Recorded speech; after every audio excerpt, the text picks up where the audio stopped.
Halo, assalamualaikum warahmatullahi wabarakatuh. Welcome back to my YouTube channel @friska_friona official.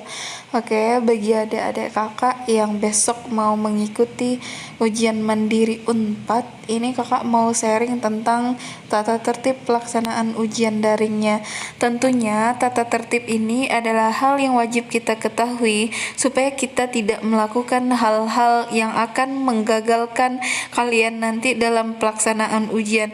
Nah, kita bisa jadi nanti kalau tidak mengetahui tata tertib ini, kita menganggap kita juga masih bisa lolos, padahal kita sebenarnya sudah dinyatakan gagal dari awal.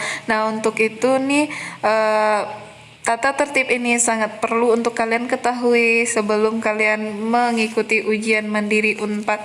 Oke, adik-adik, yang pertama kakak mau pesan, jangan pernah panik, takut, grogi pada saat melaksanakan ujian.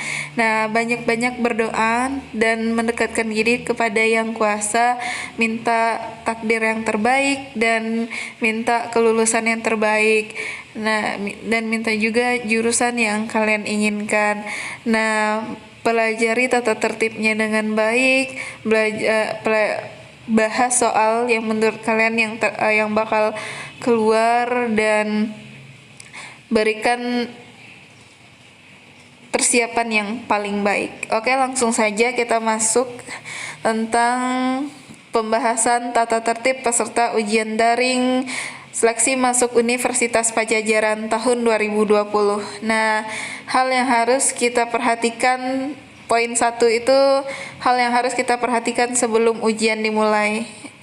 Poin A, peserta yang menjalani ujian daring adalah peserta yang namanya sudah terdaftar dalam peserta ujian.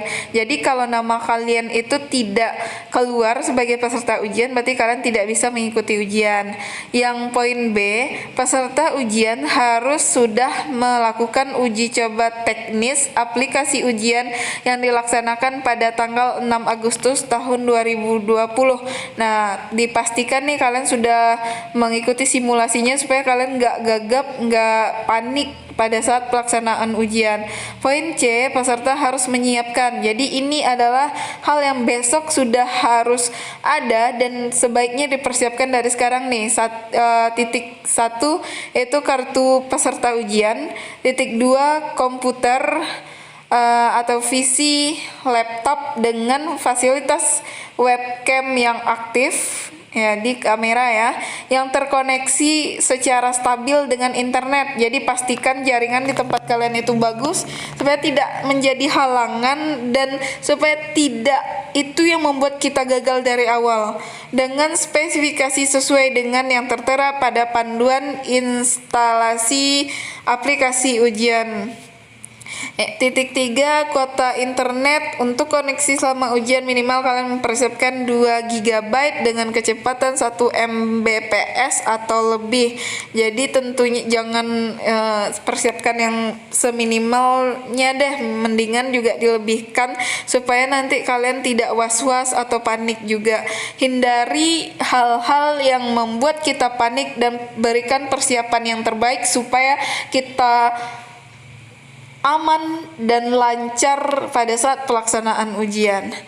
Nah, selanjutnya kartu peserta ujian ditunjukkan ketika pengambilan foto peserta pada saat peserta melakukan login pada aplikasi ujian. Jadi nanti kalau sudah login itu kalian langsung menunjukkan kartu peserta ujian. Nah, peserta dilarang untuk mengenakan kaos oblong. Nah, mentang-mentang ujiannya daring nih, nanti jangan berbusana atau berpakaian sesantuy mungkin. Jadi tetap mengenakan mungkin kemeja formal ya, supaya enak dilihat di kamera dan juga menggambarkan kesiapan kalian deh yang terbaik untuk melaksanakan ujian.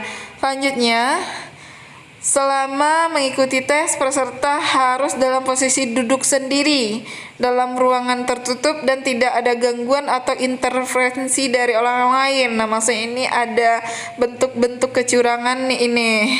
Nah, poin F, peserta harus login ke aplikasi minimal paling lambat 15 menit sebelum ujian dimulai. Keterlambatan dengan alasan apapun lebih dari 30 menit sejak waktu tes dimulai mengakibatkan peserta ini peserta tidak diperbolehkan mengikuti tes. Jadi jangan sampai besok telat bangun.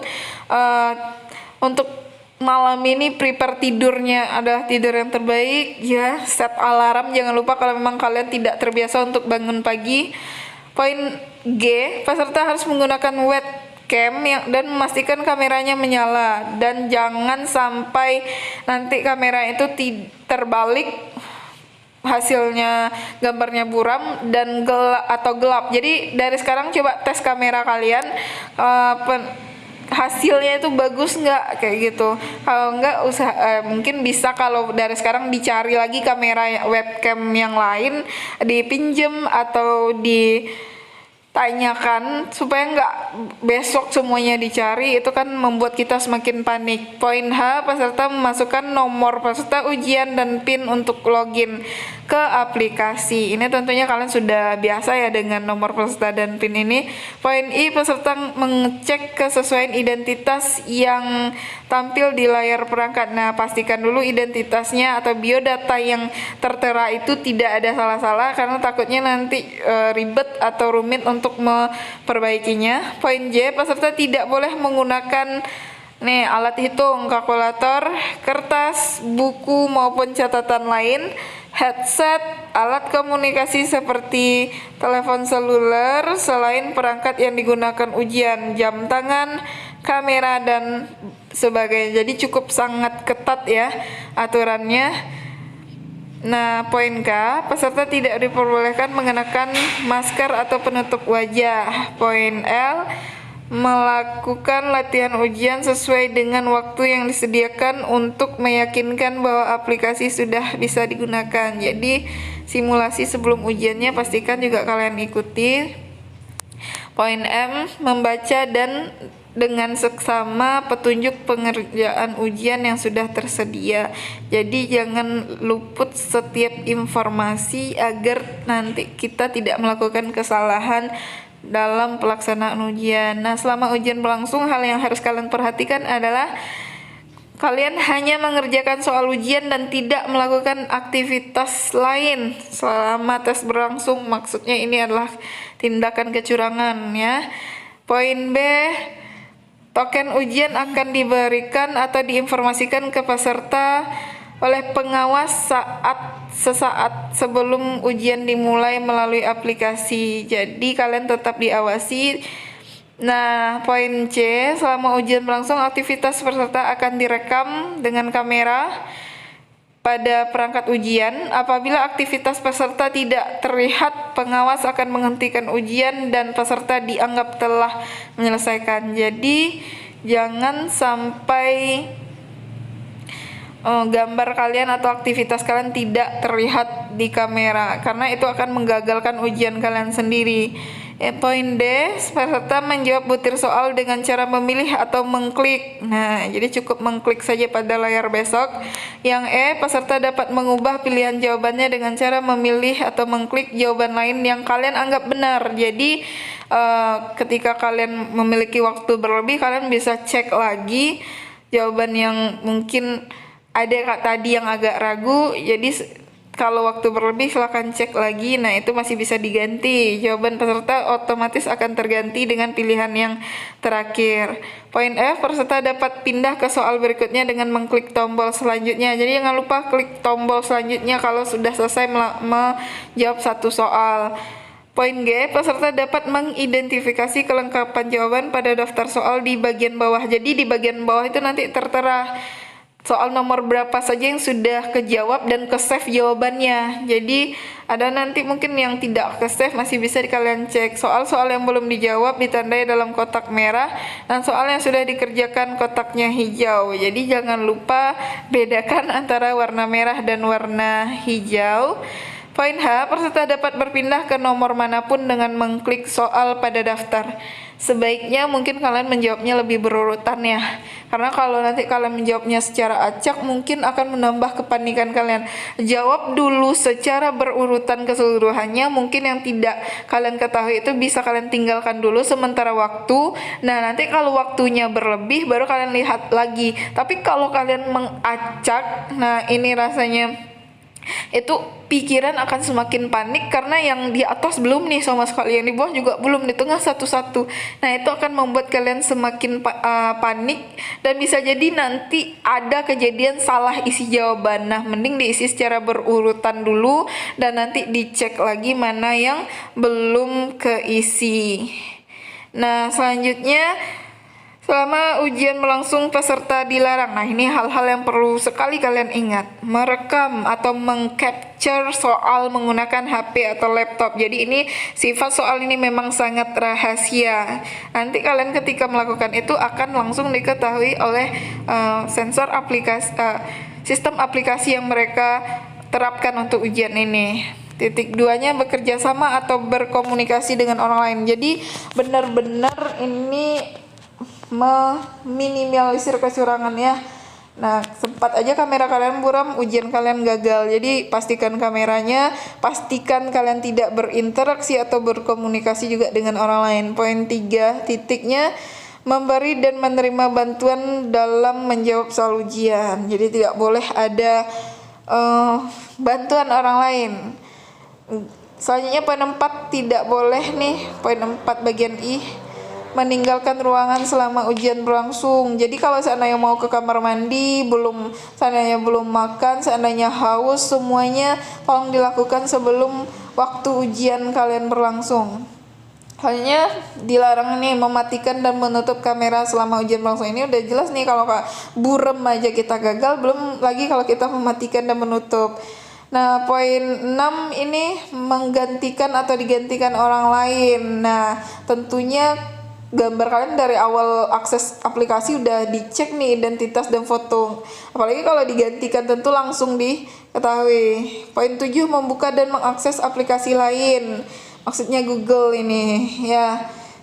Pada saat ujian itu akan disuspend dan ujian kalian akan dikunci, akun kalian itu akan terkunci. Jadi jangan coba-coba sedikit pun untuk melakukan kecurangan intinya. Nomor poin 8, makan dan minum selama ujian. Nah, ini adalah suatu hal yang tidak sopan nih kalau seandainya memang kalian melakukan hal ini.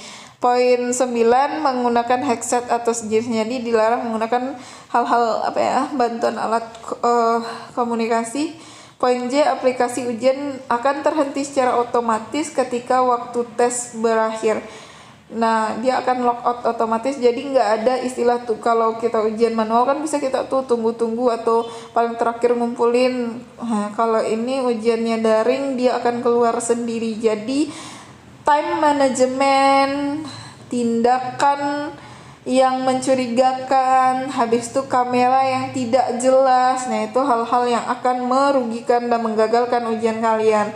Nah, yang ketiga, poin ketiganya yang besarnya ini, selesai ujian peserta memastikan kembali identitas dan jawaban telah diisi sebelum menekan tombol akhiri ujian. Jadi besok jangan begadang nih, pasang alarm untuk mengingatkan jam berapa kalian mau bangun dan persiapan apa yang akan kalian lakukan. Kalau misalnya kamera kalian kurang jelas, mungkin bisa ditanya kamera teman yang mungkin tidak mengikuti seleksi ujian Mandiri Unpad supaya nanti tidak merugikan gitu. Takutnya kita sudah capek-capek ikut seleksi tapi dianggap gagal dari awal. Selanjutnya, jangan ada aktivitas, jangan makan, jangan minum, jangan meninggalkan tempat ujian, jangan memakai bantuan apapun. Nah, intinya ini kita benar-benar ujian sendiri di ruangan dan diawasi oleh kamera dan ada pengawasnya. Jangan coba-coba untuk berbuat kecurangan. Oke, sekian hal yang bisa kakak share tentang tata tertib ujian Mandiri Unpad. Jika ada salah-salah kata kakak mohon maaf. Kakak hanya bisa bantu dengan doa. Kalian bisa ikhtiar, jangan lupa ikhtiarnya, berdoa dan juga minta hal yang paling terbaik untuk kalian. Semoga nanti kalian berhasil menembus Universitas Pajajaran ini. Jangan lupa untuk bantu like dan subscribe. Semoga channel ini bisa terus berkembang dan mengedukasi serta meng-share informasi yang masih berguna untuk kalian maupun teman-teman kalian. Oke, sekian dulu pembahasan tata tertib kita hari ini. See you the next video, gengs.